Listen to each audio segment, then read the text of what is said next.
I'm gonna start now. Okay. I'm so nervous. I'm so nervous that you're here doing this with me. Well, you volunteered for It's fine. this, I did so. volunteer for this. I'm ready. All right.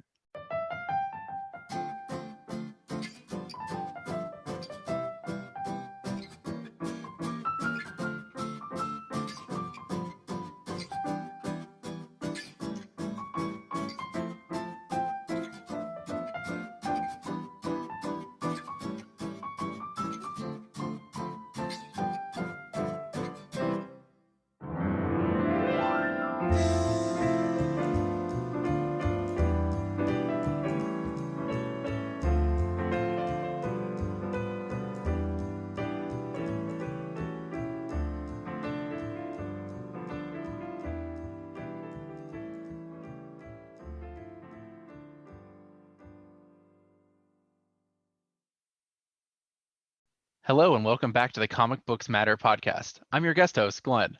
Our guest this episode needs no introduction, but I'm going to do one anyway. He's a writer, podcast host, and Batman enthusiast. He's a certified sweetheart who loves the purple heart emoji, and if you're not careful, he'll invite you onto this podcast to talk about comic books. It's Jesse Peterson, the host of this very show. Hey, Glenn. Jesse, how Thanks are for you? thanks for having me on, Glenn. Thanks for having me on your show to have you on your show. I'm doing good. I'm glad that we get to do this together because this is always a fun time, and I feel like we're too busy sometimes to talk to each other as much. So that's why I like doing it on podcast. It's very true. We are sometimes involved in our own little circles that don't overlap barely at all. That when they do overlap, I feel like we go hard Yeah. talking to each other for 3 days, and then it's like, well, I'll talk to Jesse next time. Yeah. We'll something catch up. We'll catch something up in a relevant week. happens. Yeah, exactly. Well, So Glenn. thank you Yeah. for having me on to talk to you about your podcast. This is an idea that I've wanted to do with several people, and podcasts they have, which is to say have an episode where they talk about their own podcast. So thank you for taking me up on my offer. Oh, of course. It's weird to say that this is 1 year of doing this show, exactly the day that I posted the first episode. But it's only been 40 episodes because I took so many breaks. Hey, you know what? I think we all deserve a break now and again, especially after the year we've just had. Oh yeah, I picked the worst year to do this. I mean, the worst and best year because a lot of people are at home, so I can get people to talk that I probably would never been able to get to talk before. Right. But also yeah, the worst year. So what made you want to start this podcast? Um, so I started okay, so I've started a few podcasts. When I was working at Walmart like almost 4 years ago, which is crazy to think about. I had a podcast with some friends where we just talked about nerd news and we called it the Geek Patrol podcast because we're terrible at naming things. Nice. And that had spin-offs, which I had animator friends who I did an animation podcast with called the Chunky Puff Podcast because we both like Ed and Eddie so much. Um, and you can find those on iTunes probably still. I don't know if you should because I was much younger and much stupider. But I did that for a while and that was fun. But then we all got really busy. Everybody went to college and I was busy working. So we stopped doing that. And then it wasn't until a couple years later, while I'm working at the job I'm at now, I got the itch to talk to people about their creative processes Mm-hmm. because that's super fascinating to me. And I think it had to be something to do with Uppercut Sure. because they had somebody on or something that like made me want to do that. So I grabbed a friend and was like, okay, let's talk about you. He's DM for my Dungeons and Dragons game. So I'm like, Okay. let's talk about your process on making the campaign. So we did that. It was great. I couldn't get anybody else to come on. None of my other friends who did projects and stuff. None of them want to talk about their process, so that died. Um, and then I want to do a writing podcast. I'm like, well, okay, if no one wants to talk about the creative process, I can at least talk about my creative process and the things that inspire me. So I did 2 episodes of that, and I realized I hate talking to myself, so that died. And then I'm like, well, okay, let me just make my own. See, this is Glenn. You're getting my brain going. Oh, I could do this. Oh, it's too much. I No, can't see, do this. that's great. Yeah, This is sort of summing up my creative process, which is yeah, me getting really interested in an idea and then going, I can't do this. This is too much. So what came next is a website and a podcast called It Came from the Multiverse. That was originally what all of this was. And what it was going to be was the website was going to be articles and reviews of comic books. And the articles would be like personal essays and stuff. And then the podcast would just be the weekly news and maybe some thoughts on stuff. Well, the podcast, again, it's me talking to myself. I hate doing it. So that died out very quickly. And it was only like 15 minutes every time. And I'm like, that's not enough. Even though in this world, we need shorter podcasts. We do. Shout out to House of Comics, who always put out like a 3-hour podcast. I don't know how they do it, but those guys like to talk to each other. But then I realized I was reviewing every comic book I bought, every comic book. Mm-hmm. That's about 50 reviews, even if they're only like a paragraph or two. Like that's 50 reviews I was doing every other week. Wow. And I couldn't keep up because that's stupid. Right. That's ridiculous. That's why. I was uploading the images. I was tagging the creators when I posted them on Twitter. Like I was doing all of that. That's a lot of work for one person to do and work a full-time job. Right. So I never wrote any personal essays either. And it's also because it's hard to write.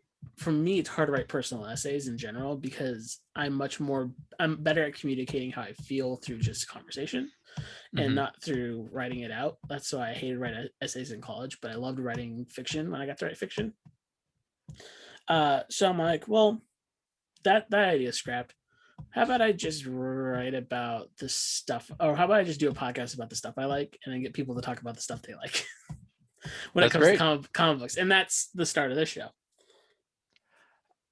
That's fantastic. And I've enjoyed your show because I really enjoy shows where people get to kind of just talk at length about things they enjoy. I really loved your episode with Chip, your 4th episode that you did about Secret Wars and Fantastic Four. It was just very fun. It's very fun to hear him talk about what he was inspired by, and the two of you had a really good rapport. And I've enjoyed all of your episodes that I've listened to. Honestly, I just enjoy people talking about something that, some comic that they really related to or that really meant something to them. What was your process for like selecting guests for this show? So the first guest I ever had was Chip Zdarsky, and the only reason I got Chip is because COVID. Right. And what happened was, and this is weird. Chip had a thing where he's like, if you donate $200 to charity, to a certain charity, I will come on your podcast. And I'm like, I had $200 from something. I think it was my tax return at the point. So I'm like, okay, I have this money. I can either put it to debt or I can get a really big comic creator on my 4th episode of my podcast. So I did that, and he was very kind and gracious, and he came on, and he lives in Canada, so the time zones are all wacky. So I figured that finally, and I'm like, cool, I can get guests. I can do this. I can figure this out. So my goal was to get anybody that isn't terrible. That's really my whole goal. And by terrible, I mean just have terrible politics, write terrible books. Like I'm not gonna get. I don't even say some people's names because they're so terrible. I understand. But I'm not gonna get like Rob Liefeld on because I don't like Rob Liefeld. And why would I ever want to get someone on I don't like? Right? Like that's really what it is. And again, he could be a totally cool dude in person. He doesn't come off that way on Twitter, and that's what all I get to see. So I'm not gonna ask him on. But there's tons of people I love, and there's also people I love in adjacent to this space. Something I haven't got to do a lot, but I would like to do. But I feel like when I pitch the things like, "Hey, come on my comic podcast," people are like, "Western comics, right?" Like I want to talk about manga, I want to talk about anime, I want to talk about the movies, I want to talk about the cartoons, but everybody kind of just avoids those for the most part. Because the whole show is not just like the physical books, but like anything adjacent. So I want to expand in that. So that's why I don't mind getting anybody. Like if you're just a fan of something that you really want to talk about, and I know you as a good person, you're more than welcome to come on. Yeah, and you've had like a really kind of, I mean, it's very funny because there's a lot of people that we both are mutual friends with. But I do think it's very funny that you had Chip on episode 4, and then your 5th episode is an episode with Darby, and then your 7th episode is an episode with me. Like it's just, you're really like all over the place with guests, and I kind of enjoy that because it's a lot of diversity. And I've started following some people based on episodes they did on your podcast. So That's very fun too. Just kind of be like, oh, I didn't know, or I follow them because of a friend, and then I'm catching up on your podcast, and I'm like, I did not realize that this person had done an episode with Jesse. So it was a pleasant surprise there. Yeah. And Who's your? Sorry, go on. I was just say like getting people on like Darby or getting anybody from Uppercut on like or anybody that's the thing like you and Darby and there's a few others that I've gotten on that really don't have anything to really promote other than your guys like Twitter accounts and stuff, which is totally fine because I know you guys personally. You guys are a lot of fun to talk to, and that's the key thing to this. Because if it's a boring conversation, I hesitate anytime that I feel like a conversation isn't going where if I'm going to post, and that's kind of why I've stopped getting or not stopped getting, but stopped kind of talking to like cold calls on like my Twitter account and stuff. Like I'll look at the profile, see if it's something that might work for this or if it might not. Because I've had one or two episodes. Oh, I think only one, but I don't want to single out, so I'm not gonna say which one. Where I'm like, I don't know if this is gonna vibe with anybody. Right. But it did as well as anything else, so I can't really complain. But it was like one of those ones like maybe I need to be a little more selective. But well, I think I mean that's obviously your process, and that's entirely up to you. But I've enjoyed sort of the just sheer variety and like it's so interesting to just get so many different. It's very diverse, like in terms of just like personality types and backgrounds and stuff, which is very, very interesting. Yeah, and I want to partially adapt Nate and Cam's who are on Some Good Shows, and they've done an episode with me too, kind of mentality for all the Some Good Shows things where they don't want to just have they don't want to have straight white guys on their podcast, which I totally get. The problem is for me is like comics are like 50% straight white guys and the other 50% are that diverse group, so like it's hard to get as diverse as I want to sometimes, and half the time I'm cold calling, sliding into people's DMs asking them to come on, and I might not get a response either. So and it's hard. It is hard. It is that situation where it's like I don't want to seem like I'm a straight white guy who's into comics, but I am a straight white guy who's into comics, but I'm not one of those straight white guys into comics. Does that make sense? Yeah, no, 100%. And I think that's why, at least for the comics podcast, it's a bit more lenient to who I like. If I have a couple straight white guys in a row, I think it's a little bit more lenient because they're still good people. With Nate Cam, they tend to work only in the gaming side for the most part, and that could get real ugly real fast. And not saying comics can't either, but I've made the show from the start not be in that area. It's just not. It's not in that circles. I don't think I've ever had to deal with the harassment on my Twitter account because I'm just not replying to people that will come after me. So it's very smart. Yeah. Who are your, if you had like a guest roster of like your dream guests, who were like 2 or 3 people you'd really want? Like who's your like list of like plausibly I could get this person to come on, and who's your list of like just gonna shoot for the moon here by some miracle, this person wanted to come on? I think my shoot for the moon kind of things is any of the older creators, like anybody in the silver golden age, even the bronze age kind of creators. I think it's super hard because one, technology is hard to understand, and I get that. 2, they don't know me. They know like John Suntress because he's been doing it for 30 years, but they don't know me who's been doing it for 1. Or like people are super busy, like Jim Lee. I would love to talk to Jim Lee for like an hour, but when does he have a moment? And so like those are basically the over the moon ones. So any creator that's in between their I'd say their 50s in their 80s is probably the ones that are shoot over the moon because they're just hard to get to. But like ones I think I might be able to get in the future, I would again love to talk to Tom King. I would love to talk to. I want to talk to more artists. That's one of the biggest things. I haven't talked to many artists themselves. I've had a few artists on as a group podcast, but not by themselves. So I would love to talk to just any artist really about their process. But at the same time, I feel like they're a lot harder to get a hold of because they are drawing, and writers do not take as much time to write the script as artists do have to draw the script. And they're on, I feel like, a tighter crunch sometimes too.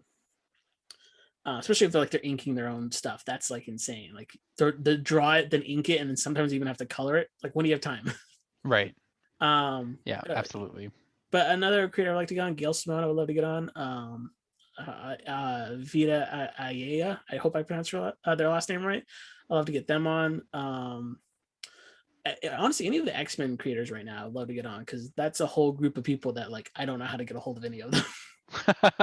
Right. That's the thing too. I Yeah. know from my job as a news reporter, sometimes I'm trying to find a way to contact someone, even if it's just for something extremely minor, like a clarification of what their job title is. And sometimes it's just like, I found this email. Does this email even work? Is this current? Like, Yeah. I don't know.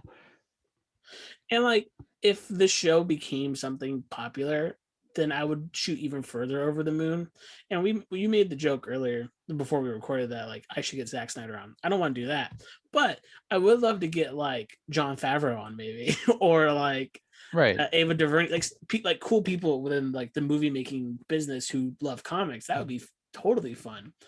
But that is another level of insanity of trying to get someone like that. Yeah, for sure.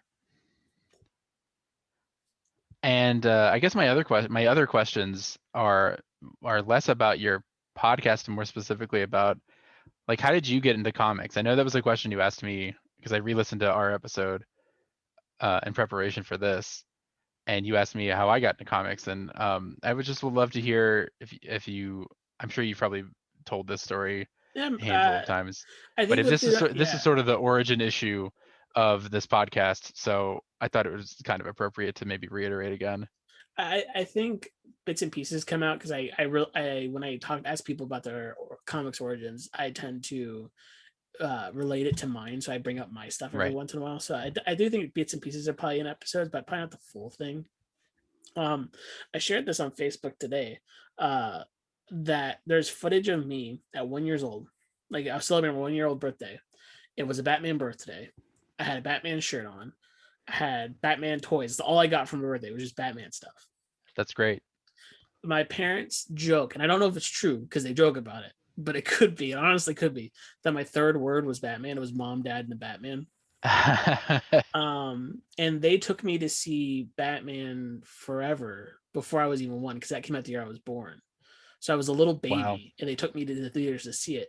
Again, I don't think they knew I would I like Batman at negative age, but like they're like, well, we want to go see this movie, so we're taking the kid. Yeah, sure. That makes sense. Well, it's interesting you say Yeah. that because I had a very similar experience. Apparently, my mom likes to tell the story a lot, but when I was a kid, I saw Batman Forever when I was a kid. When I was like 5, and I just would not answer anything that wasn't Batman. Like apparently for a certain part of my life, I was Batman, and if you called me anything else, I would not hear it, and I would not respond to it. So you had to call me Batman, and then at some point that changed. But there's a very very adorable picture of me when I was like 6 years old, dressed like Batman for Halloween. So I relate to that immediate Yeah. connection to Batman as well. I don't remember what age it was. It was the age of my like. So I grew up in a very I still live in a very conservative household. And so there was a time period where we weren't allowed to celebrate Halloween, and it was Right. about I don't know, probably like the first 5 years of my life. I don't really know. But at some point, my mom and dad realized this is stupid. So they let us celebrate Halloween.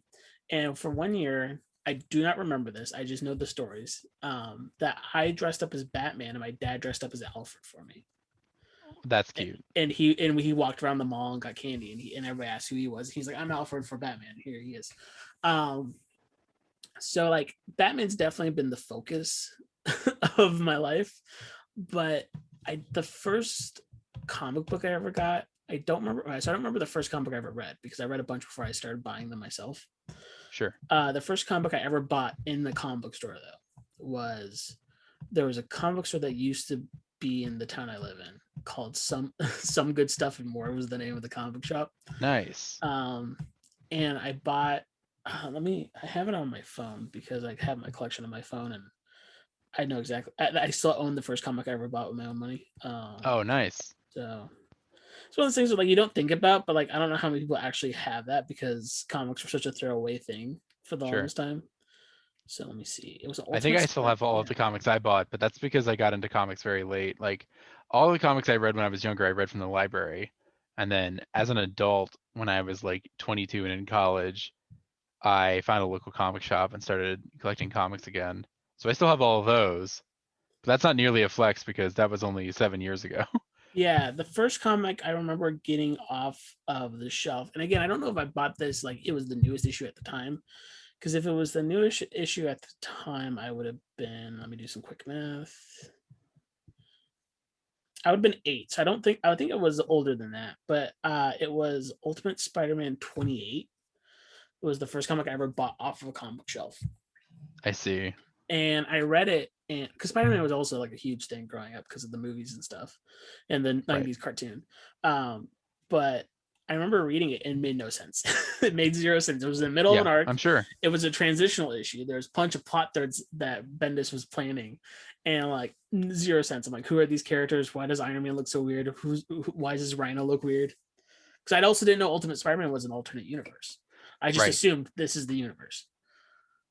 Yeah, I read Amazing Spider-Man a lot when I was growing up, and then I kept myself current on Ultimate Spider-Man. Again, reading it through friends in the library, and I hated it. My friend really loved it, and I hated it because I was such a purist as as like a 14-year-old. I was like, that's not my Carnage. That's not what Carnage is like, Yeah. et cetera, et cetera. But I've been curious about going back to it since then, seeing how I feel about it now. I think you would like it more now because I think you've kind of put some of that away. Right. There was very much a kid and teenager type aspect of this is what I know, so this is what I like. Right. Yeah. And that's why I think the idea of introducing a multiverse into anything that's general populace is going to be hard. Right. But it would be fun. It would be a lot of fun. But I think because I grew up reading DC the most, because my dad would always buy comics secondhand. So my parents had a huge collection and they had to sell it to raise me and my sisters. Right. So they were always comic fans. And so my dad would always buy comics when he found them at thrift stores. And you can't really find comics at thrift stores much anymore. No. At least around here, it's much harder to find, but they used to be everywhere in like the early 2000s. So he was always buy like, oh, they're 50 cents a piece. I'll buy you guys 10. And we got to pick out which 10. And that's where I read it all, like my early Young Justice stuff, because it was always at Salvation Army or Goodwill or something. Right. And so I learned about multiverses very early because DC's like all about that. But even though Marvel has a ton, I don't feel like they didn't dabble in the multiverse much until like now. Right. So it is super fascinating to like not read about any like alternate realities for the longest time, and then all of a sudden get shocked when you find out there's a bunch of them. Right. I've always been fascinated by multiverses, spin-offs, and just pulling up like you go to like the Marvel wiki page or something, and you just look at the list of universes, and it's like, oh, everything's the same in this universe except that I don't know, like a lot of them, half of them are jokes, like just reading like lore, and you're just like, really? That's what the universe, whatever is like. Everyone, it's all the Avengers are fish or whatever, I'm just making that up, but like that idea of just like there being a million multiverses, and some of them are really zany and funny. It does Some bug of me them are though. really wild. Yeah, it does bug me though, and it bugs me the most with Marvel because they never changed it. DC goes back and forth with it. It does bug me when the main universe isn't the first universe. I actually really like that about Marvel, right? I thought that was like I thought the idea of it being Universe 616 is really fascinating to me, because it is the idea, like to me at least, it reads as the idea that like, you know what, sometimes things are just very boring. Yeah, like that's true. Our world, right? This world that we live in, that's like Earth 1. You know what I mean? Like yeah. Nothing like fantastical happens here. Yeah. And like DC does it too. They have like either Earth 0 or Earth Prime is usually us, and then the main DC universe is Earth 1. Right. But even then, yeah, like I get that. Like I get that, like having an Earth that's just boring. And so I just think that's a fun idea, because I don't know, like narratives always want to center themselves on the most interesting thing. Mm-hmm. So the idea that the Marvel universe is actually centered on the 616th thing, because the other ones aren't worth looking into, is very funny to me. Yeah, it makes me wonder, like, how did the split off get to the 616? Because with the multiverse and multiverse theory, if we're gonna dive into that at all, the idea is every Earth gets split off by one decision. Like, if you say one thing while you were trying to debate between the two, that splits off from Right. multiverse. Like we've through this conversation, we've split off 100 multiverses probably. Right. Exactly.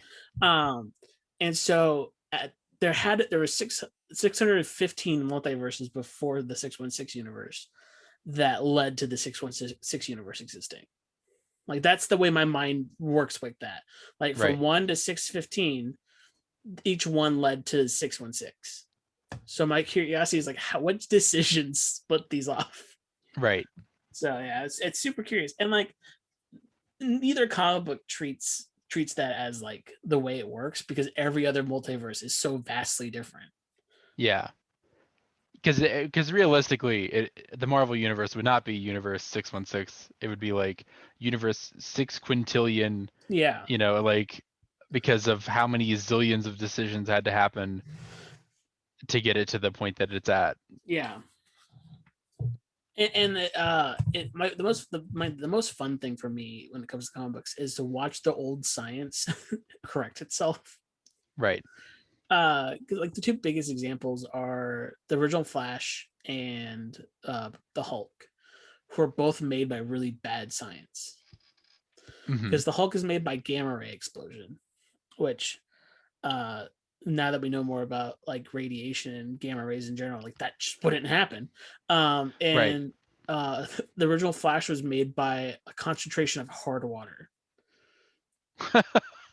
Okay, sure. So it's like the old science is so fascinating to see them have to retcon it or change it to be like, well, this is what we had to call it. Yeah. Like gamma right now in the Hulk is this whole like mystical thing. It's like, yes, gamma radiation is the thing that the Hulk feeds off of, but also it's his inner demon that got released by the gamma radiation, stuff like that. So what is it about comics that you think has held your attention pretty much your entire life? I think when I was a kid, it was the fantasy of it all. Mm-hmm. As a teenager, it was escapism. But as an adult, it's been more. It evolves. It bounces back and forth. But as an adult, I think it's been more so reflection, Mm-hmm. and also like art of the craft. I really enjoy reading good comics because like these are good writers and good storytellers and good artists. They all play together to make a story for me. So I examine how each one tries to do that because you can learn. If you're a writer, you can learn a lot from just the writing of comics, but you can learn a lot from the art too, Right. because the art shows you how a scene is pictured and you can learn visually in your head by reading comics more so than like movies and TV because they're still images and you kind of see like this is how this image had to be painted. So how can you describe it? Right. So that's one aspect, and the other is I love the reflection of today in comics. And I know people say it's a dumb argument on the internet. Keep politics out of comics.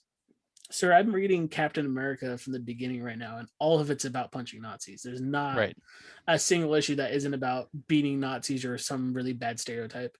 And even like the Batman, I'm reading also really early Batman books right now, and the whole premise of it is seedy underground politics half the time. So Right. yeah, I mean it's always there. So like I think comics are a good reflection of the time, and they hide it pretty well because they are technically for kids. Um, Sometimes it's overt, sometimes it's too overt, sometimes it misses the mark, and sometimes it is virtual signaling. Looking at you, new warriors that never will come out. But yeah, I think it's a good reflection, and it keeps your mind fresh when it comes to like the politics of the world, and helps you not have to read the news to kind of understand what's going on. Sure. What was the first comic book that you read that you really like connected to emotionally? Do you remember? Let me think.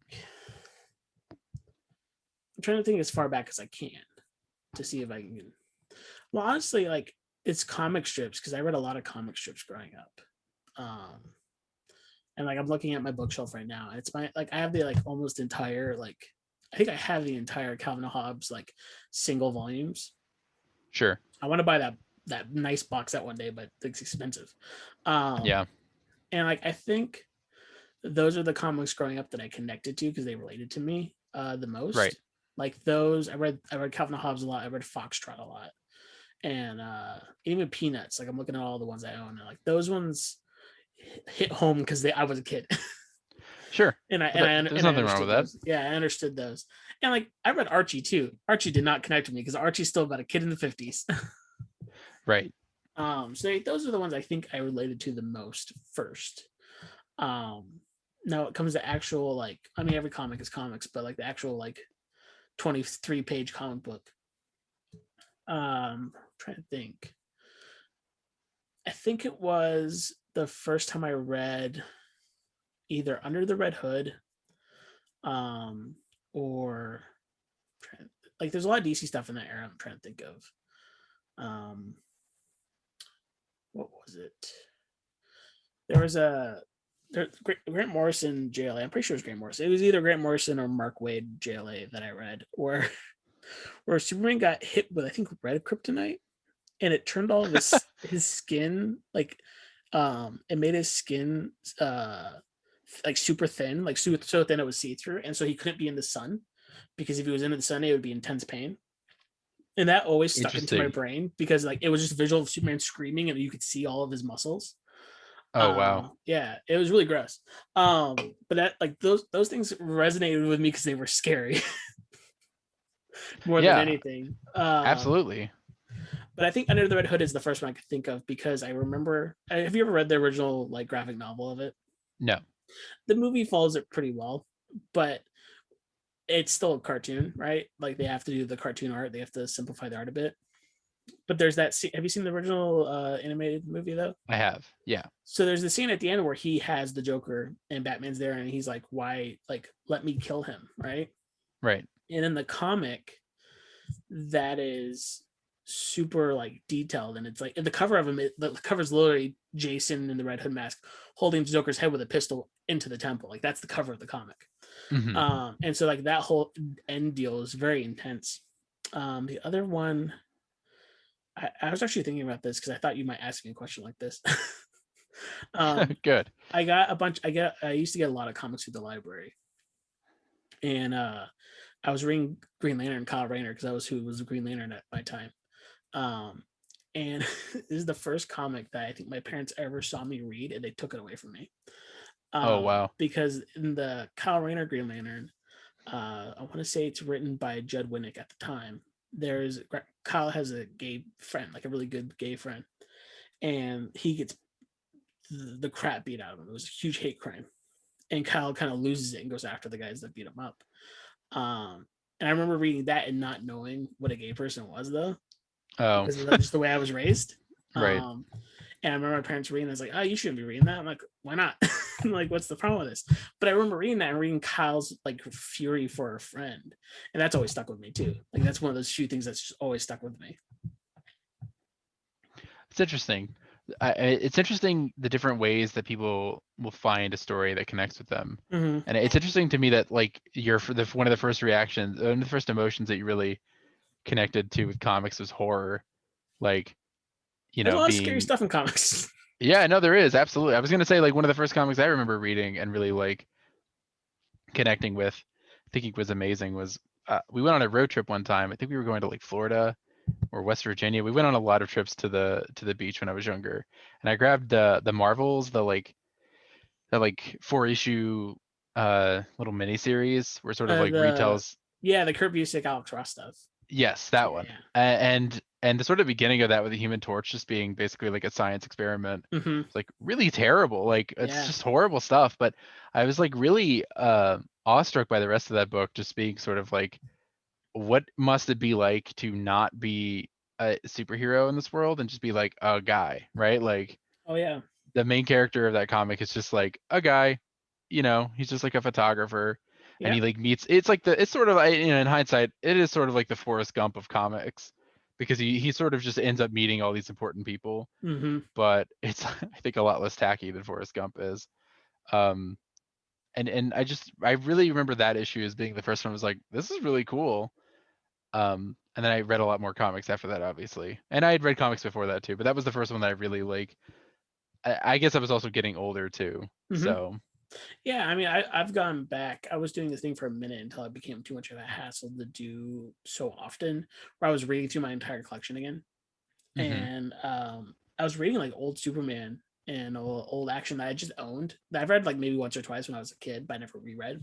Sure. And I was reading it, I'm like, wow, these stories resonate so much more now that I'm older because I can understand the concepts that they're trying to portray. And even now, reading these old Cap and old Batman stories, they're very stupid, and half the time they don't make any sense. They're just pulp stories that are drawn.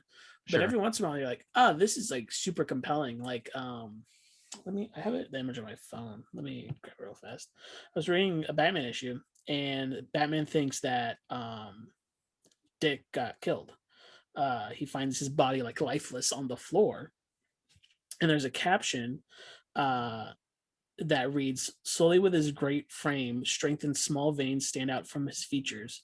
Muscle cords in his throat, his eyes become fire, his mouth a knife, edged line. For the first time, the Batman knows rage, bleak, grim rage. Woe to all criminals, for now the Batman has become a terrible figure of vengeance. It's like, okay, hold on. This man's he's been dressed up as a bat for like the last year because of his parents, but seeing his partner maybe dead, like that description of that rage. And this is again this is like the fourth Batman issue, and it's made like still for kids, and it's like that's the description you could have had though, which is to say that Bill Finger is much better than Bob Kane. But that's because some of the art in those early Batman issues is bad. Yeah, for sure. But yeah, so I think it comics relate to you wherever you're at for the most part. Right. And if you don't understand them, you're still fun. Like I read Identity Crisis as a kid. I did not know there was rape stuff going on in that book. I just didn't know that. Yeah. I just saw a cool fight with Deathstroke and everybody fighting them, and I thought that was cool. Yeah, it's interesting when you have those blind spots for things that you go back to as an adult and you're like, oh, I completely missed the subtext as a. But I guess that speaks to the strength of the writing that it plays both ways. With and without the full context of things happening. And I think that's where the art comes in too, because you can hide things in the art also. Right. Like there's some context that, like some of my favorite issues are silent issues, but there's no dialogue, and everything's done by the art. The last issue of Ha Ha by Image, which is a 5-issue clown anthology, is about a mime like having a really hard time. So there's no dialogue except for like maybe 4 words.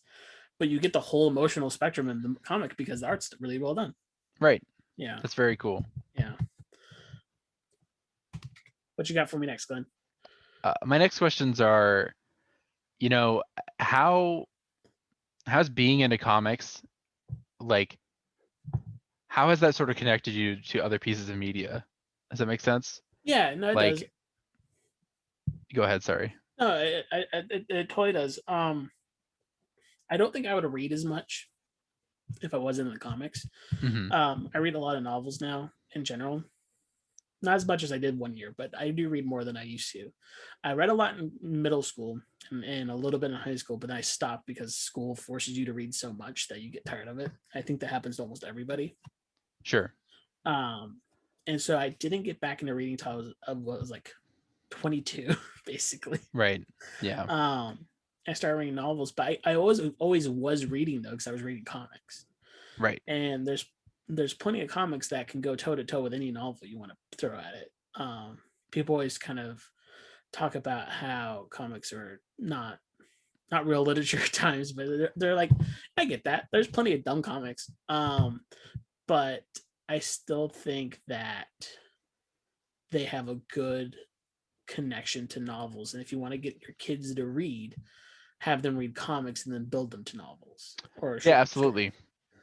Absolutely. That's really interesting you say that, because my brother does not like to read books, but will read comic books. Yeah. Like nonstop. And I have friends who don't like to read, but if I say, hey, read this comic, they'll read the comic.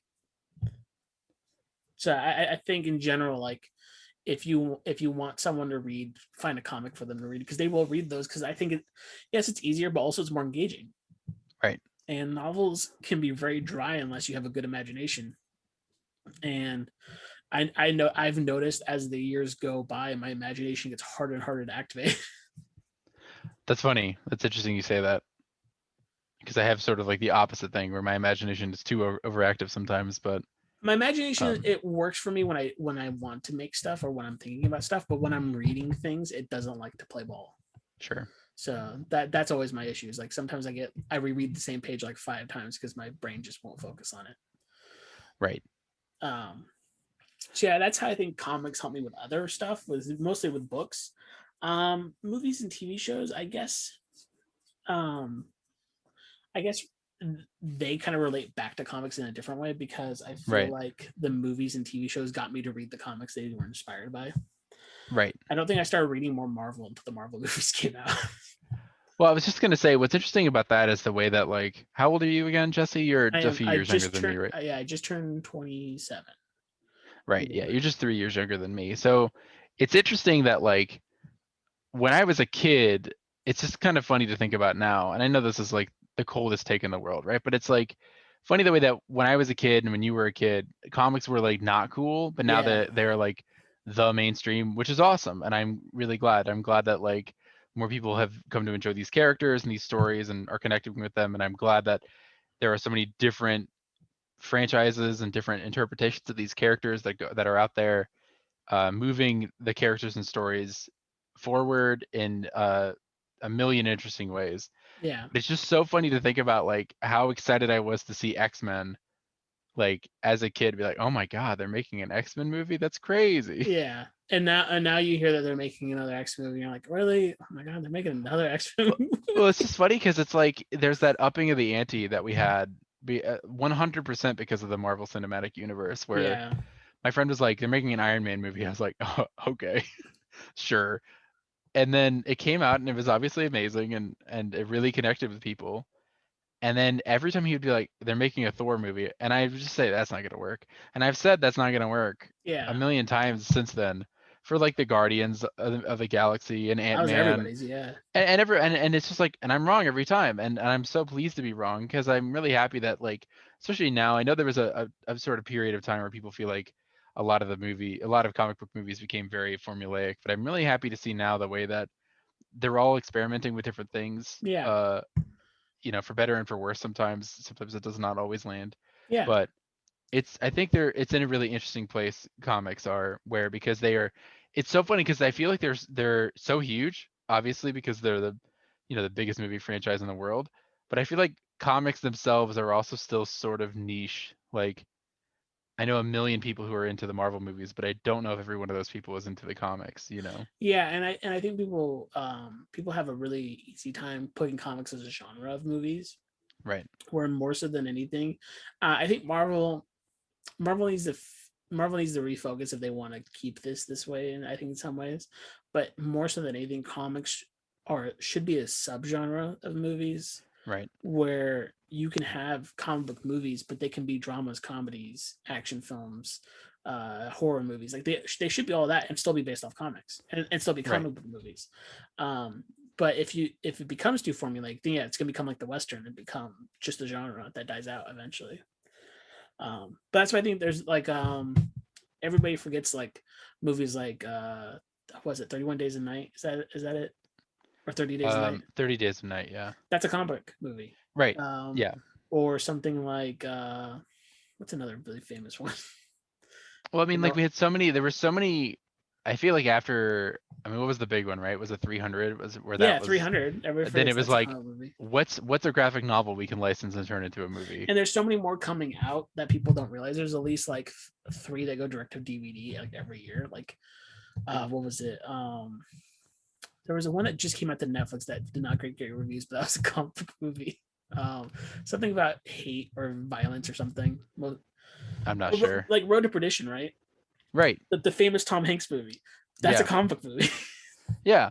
And so, I mean, I think you're absolutely right that people tend to overgeneralize with it, and I'm guilty of this too because I jokingly, I'm sure I've done this stupid bit before where I'm like, ugh, I don't watch anime, but like, that's not really fair because anime is like, Yeah, it's it's not, vast. it's yeah, there's so much of it, and my friends thankfully pushed back like on me as I would say that. I mean, I 100% was saying it jokingly, but then they were like, it's like really not fair of you to say that because like that'd be like someone saying I don't watch like movies ever. Yeah, You know what I mean? Like it's a subset of me. It's like an entire type of media, an entire yeah, medium on all its own with a million different facets. So I think you're absolutely right that people do. I get a little frustrated. People are like, oh, I'm glad this thing is more interesting than the average comic book movie or whatever. And I understand where that sentiment is coming from, but I do wish people would. As with everything, I wish there was a little more nuance in Yeah, for someone's sure. take. Yeah, a little more space to have something breathe. Like I think that's why everybody compares it to the Western, because the Western did die out. That's because the like if you watch a lot of Westerns, which I have, because my dad and my dad's favorite movie genres, it's early on they were different, but like the later you go in Westerns, it's very rarely that you see a Western take a different tone. Yeah, Um, I think about one more recent Western, Slow West. I don't know if you ever saw that. I did not. It's a Michael Fassbender movie. There's probably someone else famous in it, but I only remember him being in it. And yes, it's a Western, but it's very much kind of like a satire of a Western in a lot of ways. Sure. And if they or like Blazing Saddles is technically a Western, but it's a comedy, and like it's Right. super like taking the piss out of things. And so if the genre can diversify in that way, then that's why I feel like it becomes a subgenre, not really the main genre anymore. But if it Well, becomes the main genre, it can die out really fast. it's really fascinating to me you bring up westerns because I love westerns. Yeah, I love westerns are great. I specific. still do like them a lot. No, I of course I specifically I really love spaghetti westerns, right? Yeah, Because my favorite movie of all time is The Good, the Bad, and the Ugly, yeah, which is a spaghetti western. And what I love about that movie is it is Sergio Leone. Basically, he was really inspired by Kurosawa and his samurai films. And in part, Kurosawa was inspired by like the John Ford westerns, right? Like yeah, Seven Samurai is like very much sort of like what if we took a lot of cowboy tropes and yeah, converted them into samurai, and which is great. Like that's what's amazing. Like Spiderweb Castle is an amazing Kurosawa movie, but it's like literally just not Hamlet. It's literally like Macbeth, yeah, and I think that's fantastic. It's really fantastic when people take an idea and reinterpret it through another lens. And so like The Good, the Bad, and the Ugly is a movie about the Civil War made by an Italian guy, inspired by Japanese filmmakers, inspired by American Western. So it's like yeah, this whole weird thing. And I think you see sometimes comic books or you see other properties that aren't even comic books, but they are, it is a video game that is like a comic book yeah, that, or a video game that is making it is like sort of parodying comic books, but in and of themselves, those comic books were originally parodying like, pulp TV shows or something like that. So it's really interesting the way that media evolves, and even yeah. the Western. The Western did die out because it was like the dominant genre, but like there's so many movies that we call Westerns these days because of the way that like the Western has a certain sensibility to it of Or tend call to them be modern like day Western or something like right, that. like a modern day like people when like, oh, The Big Lebowski is a Western, and I'm like, you're not wrong. Yeah, You know what you're I mean? not. Like it's often it's a very minimalist story, and this focuses all on characters. Um, and I think it's like really interesting, and I love to see that, and I love to see more. I would love to see more of that, like the way that like WandaVision was like very bizarre and like for so many episodes was parodying sitcoms, but also a superhero thing at the same time. Yeah. And And like you can call Falcon Winter Soldier very much either MCU or military propaganda, which it's definitely can be both. But it's also a show that's dealing with not feeling like you're worth something. sure, Because with Bucky and absolutely, with Sam doesn't feel worthy of the shield because he doesn't think anybody will respect him with the shield as a black man. And Bucky's dealing with regret so deeply that he can't sleep. Like that's right. basically what it is. And so like you can have those nuances, but are you willing to go full throttle on them is the question. And I hope we get to see more weird comic media. Like it seems like everyone is excited to go in very strange and new fun directions rather than just make a sort of standard like it's a group of good guys and they fight some bad guys and win movie. Yeah, and You and, know, and I hope that we don't get too off the mark too, because I like with the shows like The Boys, now Invincible, um, and coming up soon, Jupiter's Legacy. Like those are very much what if Superman was not what Superman is, right? Those are very right? much what the shows are and those comics are. And and I worry that those will get so popular that you can't do a normal Superman thing. Like look at Man of Steel, Right. which is frustrating because normal Superman's good. Yeah. But if you can't convince, that's where comic movies come to a head, is if you can't convince executives that this will work, they're just not going to do it. Right. And that becomes a frustrating thing. At least for me as a reader, because I'm like, why are we taking this tone with this thing? Yeah, absolutely. To talk about like how things evolve, it's really funny you mentioned that, because there's a new Darkman comic coming out. Is it Oh, Darkman? really? No, Shadowman, that's what it is. Shadowman comic coming up from Valiant, and I read an article for the preview of it, or the review of it, and the review says, if you're like me, you know Shadowman from the N64 video game. I'm like, my body. We're like, that's where everybody knows him from, though, because Valiant, that comic was so popular at the time in like the 90s from Valiant, that they got a video game, and then everybody only remembers the video game now. Right. So that's how everybody relates to this new comic. I was like, well, he's been around for forever, though. It's super funny how things just like, whatever the last thing you know it from is what you remember. Like, there's so many kids that probably just know Justice League from the animated series. Right. Or, to a much lesser degree, and to a much sillier degree, I will sometimes interview kids for my job, and I'll see them like, I'll be like talking to someone and I'll look over and I'll see a kid doing like a kid was one time doing the chicken dance from Arrested Development, right? Yeah. With like hand on top of your head and then bouncing your legs back and forth. And I was like, that's really funny. And he was like, oh, it's from Fortnite. And I'm like, it super isn't, but when I see sure. kids do the Carlton, they'll be like, it's from Fortnite. I'm like, let me sit you down. But I mean, there's nothing inherently wrong with that. No, Like nothing bad it's with always, it's always like I said, it is always interesting to see people reinterpret something through their own sort of perspective. And I don't always like that, like I don't like a lot of like what if we made this character, like what if we took a comic book character and made them edgy? Like I don't really connect to stories like that, because I think that sort of is it's not what the characters are built for. And so when you do that to characters, I feel like sometimes you're sort of cheating, because it's like, well, sure, like this character is probably really, the storyline is probably really dark and traumatic if you frame it in a dark and traumatic way. You know what I mean? Like if you want to take real world consequences and put them in this kind of thing, like, yeah, it's horrific or whatever, but like, that's not the story you were trying to tell originally. Yeah, and I think that if people like you and me could just meet in the middle with our personalities, the world would be better, because I'm too optimistic on things. I think you have talked multiple times about things are about to come out, and you're like, there's no way this can be good, and I'm like, there's no way this can be bad. Right. Like the best example I could think right now is that Powerpuff Girls CW show, right?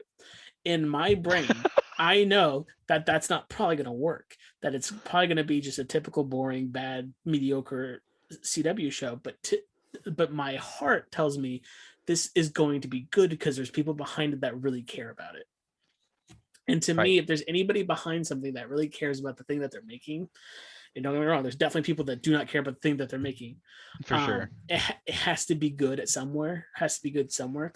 But that just isn't true. Because like, let me just say, for the record, I'm gonna watch at least a little bit of that show. Oh yeah, because I will follow Chloe Bennett anywhere. There's actors that we both like in that show. There's a TikTok guy that I love who's gonna play Mojo Jojo's son. Of course, I'm gonna watch it.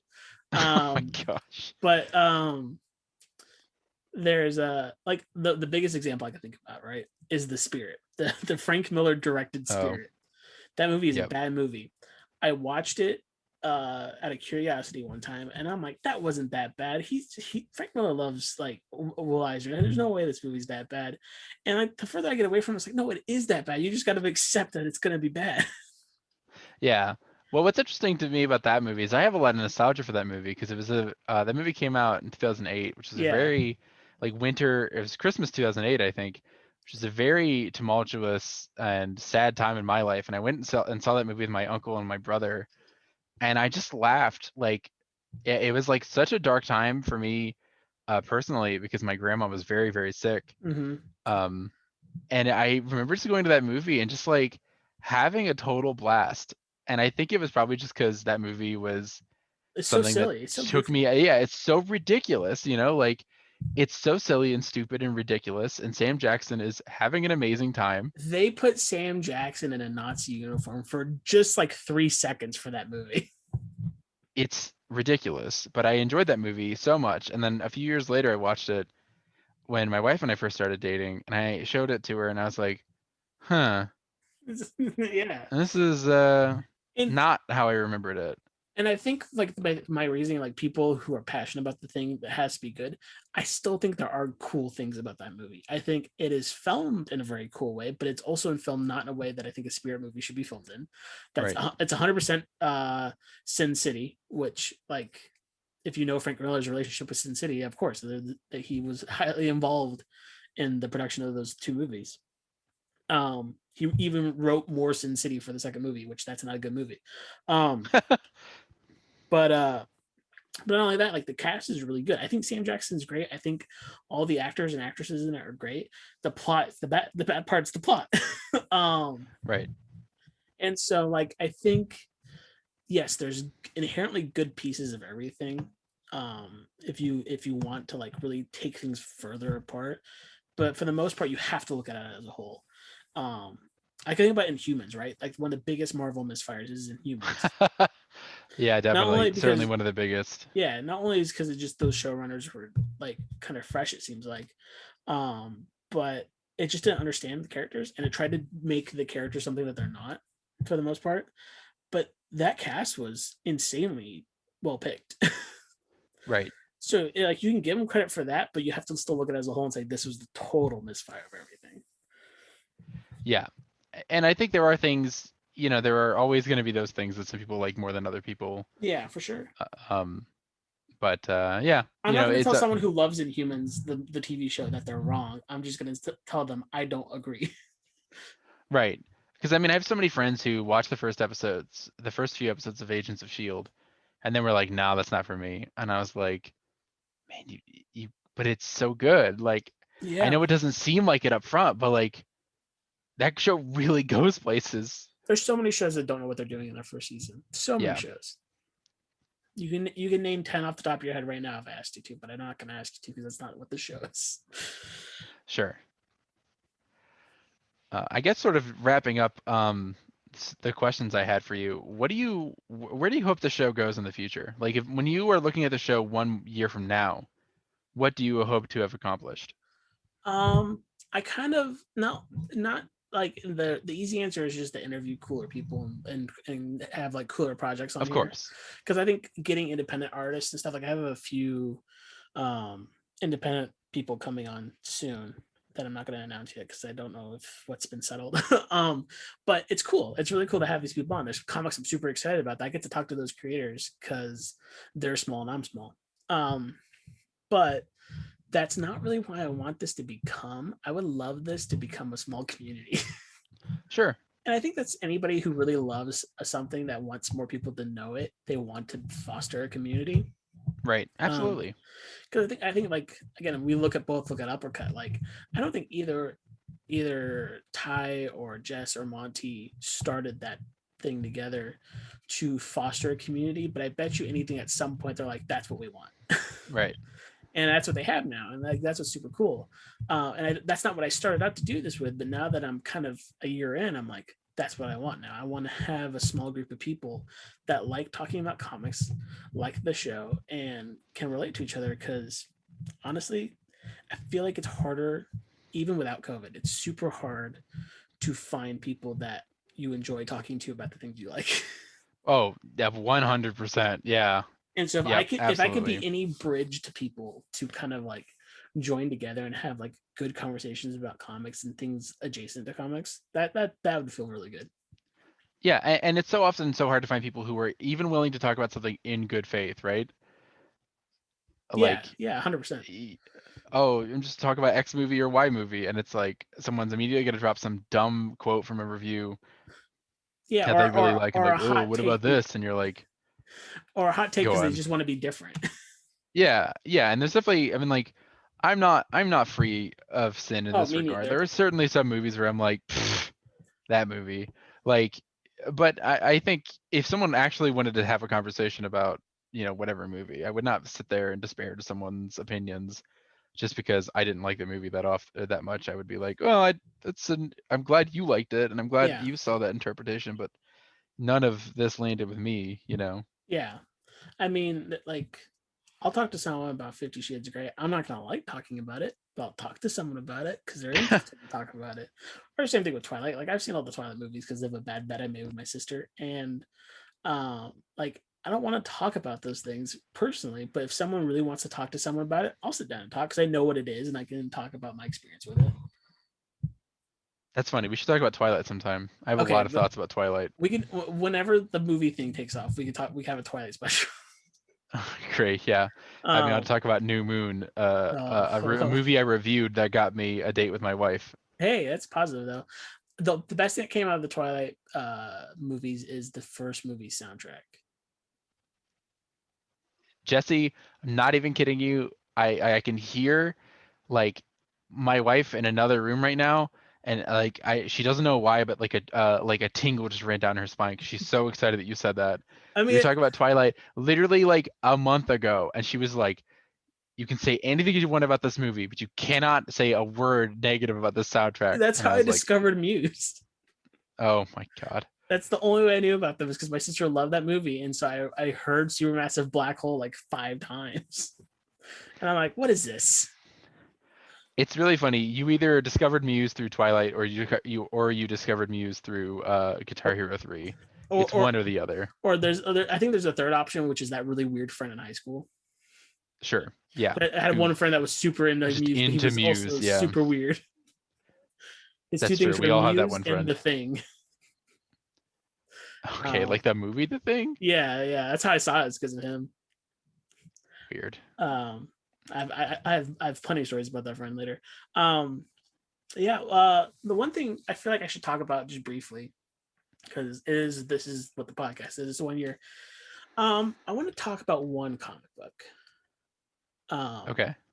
And I want to talk about one comic book that really mattered to me. I should have pulled it out so I could read from it, but I didn't. I'm not going to do it because it's like 3 boxes deep, so I'm not going to do that. But it is the whole run really means a lot to me. But Tom King's Batman run, which is weird. I hate bringing up new comics and talking about how they matter to me so much because everyone's like, Sure. it's new. How can it matter so much? It's like, because it Yeah, matters, dang it. that's exactly what I'm talking about though. That's such a bad faith take Yeah. that like someone could have a connection to something that's current. You know what I Yeah. mean? Yeah. Like it feels like every other month I'm reading a new comic where I'm like, oh man, this has hit me real hard. um, and so Tom King's Batman hit me in a weird place. And have you read any of his Batman run? No. The first issue, and I don't remember if this is the 0 issue, technically, the one he co-wrote with Snyder, or the first main issue. I don't remember which one it is, but the first issue, there's a plane that's going down. Someone threw a shot an RPG at a plane, and Batman has to, like, he basically rides the plane, and he has to like kind of get it to balance out so he can safely crash land it. Sure. And so he's riding on top of the plane because it's Batman, of course. And he doesn't know if he's gonna live. He really doesn't. There's no one there to save him. Superman's not there. None of the Bat family's around because they're all separated at this point. And he's on the commons with Alfred, and he's asking Alfred, would this be a good death? Like, would this be the death that honors my parents? Would you respect the death that's about to happen to me if I die right here? And that's how that comic almost ends. And then someone comes in and fixes him, saves him. But that sets the tone for that whole run of That's great. of Batman dealing with what would honor my parents. And then you get to an arc or so into it, and you learn that Bruce Wayne, this is now canon, that Bruce Wayne tried to commit suicide the night that the bat flew through the window, that he slit his wrists. And I'll make sure to put warnings on the description of this one because Sure. I'm talking about this again. But at the time reading that, I'm like, wait, you're telling me the Batman fan that me and Batman will try to kill ourselves? Like, that's what you're telling me? So like that was it wasn't like, oh man, my hero, because he's fictional. I know he's fictional, but it's like the idea of someone so strong being so weak at some points. So there's that that happened. And then you had the arcs where him and Selena might get married. And anybody who didn't see like a mile away that they weren't gonna get married needs to read more comics. but like the idea that Bruce can finally be happy in his life, like he's been happy. He like the Robin make him happy. Having a son makes him happy. That's not really the thing. It's about having that peace for like a moment. I think being married to Selena would give him that peace that he wanted. Right. And that gets taken away from him. And you learn that slowly but surely, this whole arc, since like issue like 15 or so, has been plotted out by one man.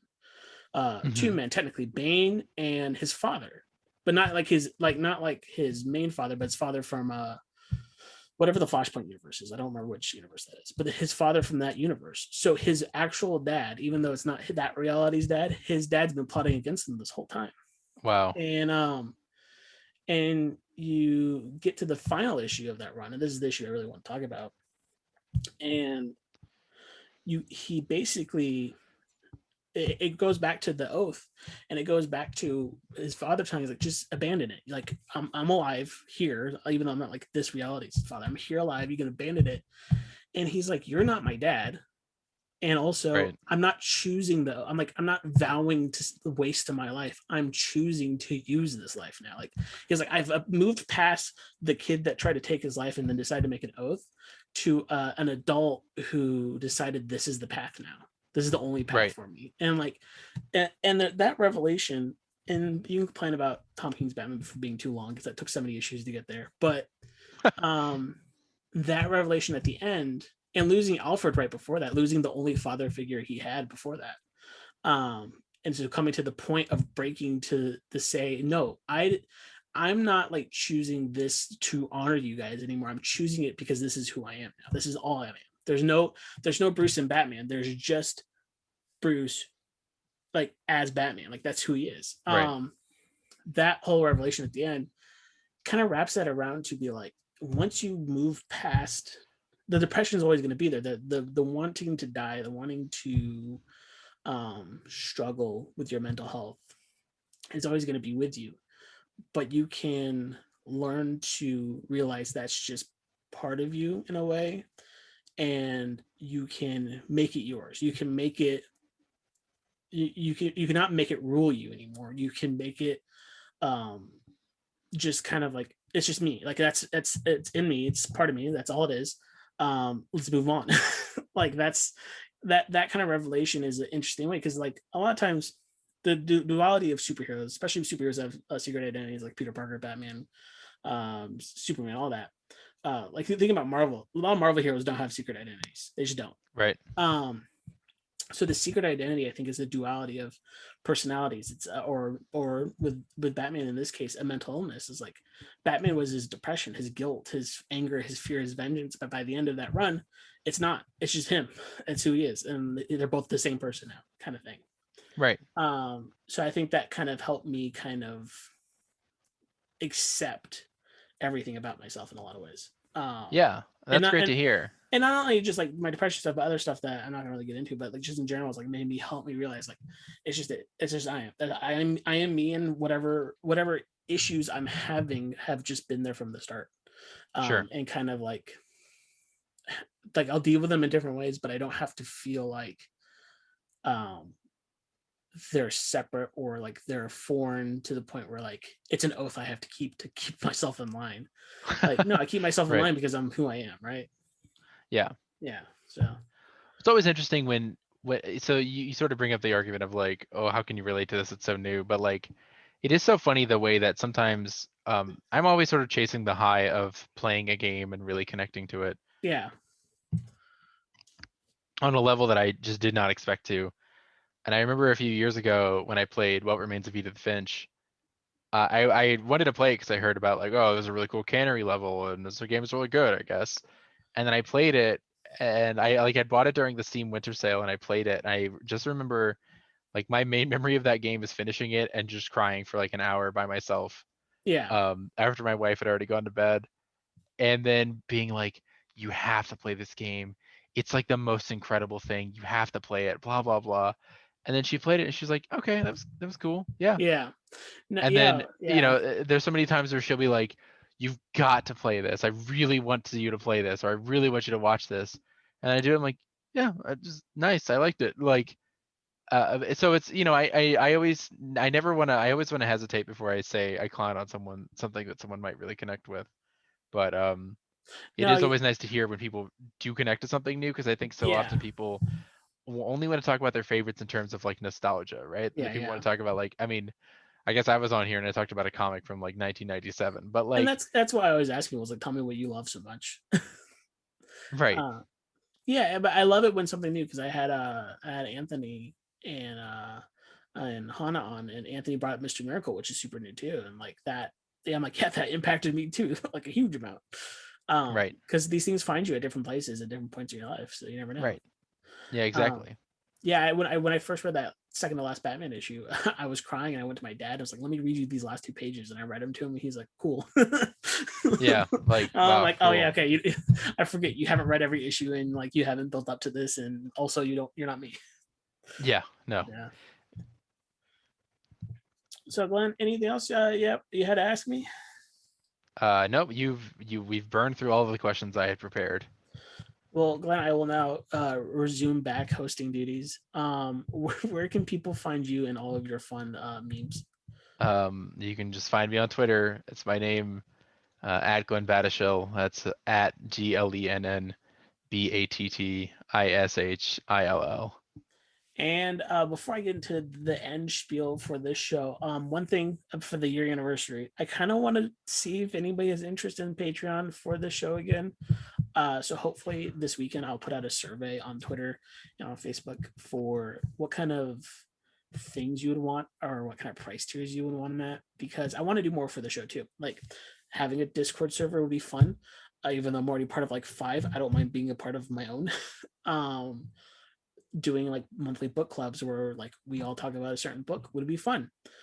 Giving away books be super fun, but I need to know if people would be interested in that, and also if I can afford to do some of that. So yeah, so I'll put that out this weekend at some point. You can also follow this show at Comics Matter Pod on Twitter, facebook.com/comics matter.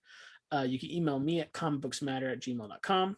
If you have any questions for future guests, want to be a guest on the show yourself, or have a story about how comics impacted your life that you want read on the show, you can reach me at all those places. If you like the show, tell a friend and leave a review if you don't mind. And the logos for the show are done by my friend Andy Manley, who you can watch The Simpsons and see his name in the credits at some point soon. And my friend Steven, who did the banners for everything now. The theme is Join the Restaurant by David Szesztay. And remember, everybody, especially since I've been reading it more lately, Captain America always punch Nazis.